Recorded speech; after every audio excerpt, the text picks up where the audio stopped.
Inventory management is the process of ordering, storing, and using a company's stock.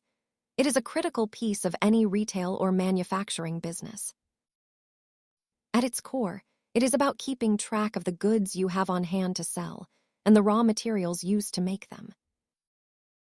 Holding too much inventory can be expensive. Experts estimate that carrying costs for excess stock often reach 25% of the item's value.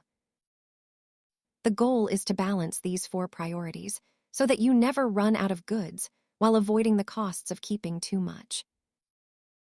Businesses generally use either a push method, which relies on predictions, or a pull method, which triggers orders only when a sale occurs. The turnover ratio measures how often a company replaces its stock.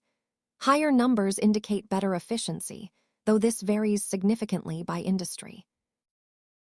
If you remember nothing else, remember that effective management is simply about having the right product at the right time in the right place.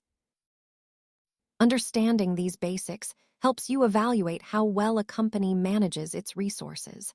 Thanks for watching, and feel free to subscribe for more.